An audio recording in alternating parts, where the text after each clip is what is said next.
त्या सोलापूरमध्ये पद्मश्री असलेल्या बीजमाता सोलापूरमध्ये आलेल्या आहात. माई सोलापूरमध्ये आलेला आहात.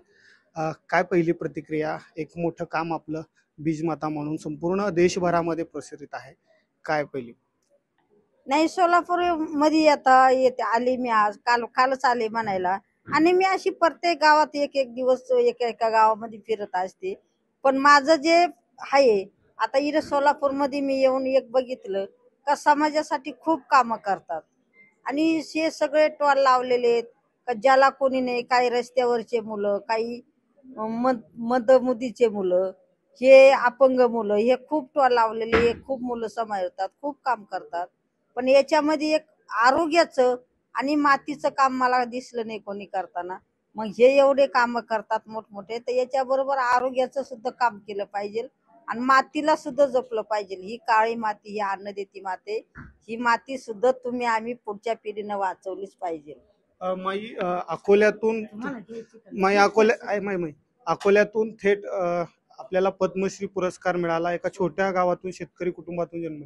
ही जी 250 जी बियाणे बँक केलात, ती कशा प्रकारे प्रवास होता एकंदर? नाही, बँका करायला तर मला पहिले खूप त्रास झाले. या कामामध्ये मला खूप लोकांनी नावं ठेवले, खूप लोक वाईट वाईट बोलले. पण माझे एक स्वतःच्या अनुभवातून का माझ्या वडिलांचे खरे विचार हे घेतले आणि वडिलांचे एक एक शब्द मी माझ्या डोक्यात ठेवला आणि ते काम मी पुढे सुरू केलं. तर या कामामध्ये मला खूप अडचणी आल्या.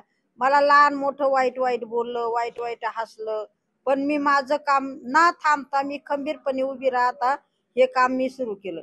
मला ह्या कामामध्ये पहिला विरुद्ध घरातून झाला, दुसरा बचत गटातून, तिसरा कंपनीवाल्यांकडून, कृषी सेवकांकडून.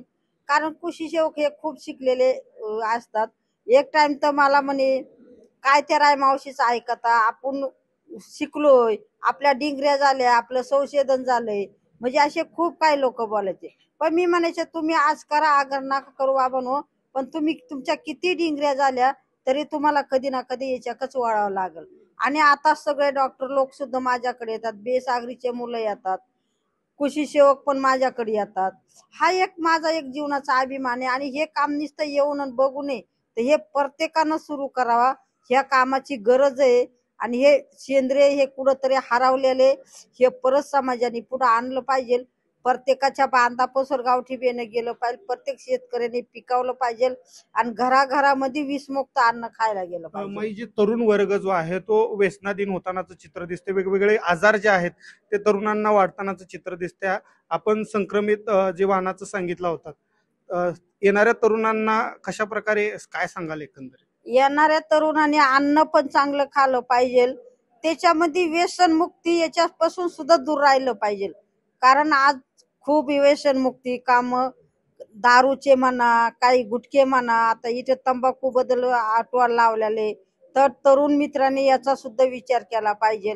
आणि नुसतं तंबाखूनं यानंच दारूनं हे आजार वाढतात. पण आपण जे जेवण खातो, हे पैसे देऊन विष घेतोय ते आपण खातोय, यांनी सुद्धा आजारी पडतोय. मग काय खावं काय नाही खावं हे तरुणांनी ठरवलं पाहिजे आणि तरुणांनी या कामामध्ये सुद्धा सहभाग घेतला पाहिजे. नक्कीच ह्या होत्या बीजमाता. आणि मोठ्या प्रमाणात जे आहेत तरुणांनी येणाऱ्या काळामध्ये जे वाण आहे ते मोठ्या प्रमाणात जे शेतामध्ये तयार होतं त्या प्रकारे कशा प्रकारे वळण्यात येईल असंच त्यांनी मत व्यक्त केलेलं आहे. अनिकेत गायकवाड, पुढारी न्यूज, सोलापूर.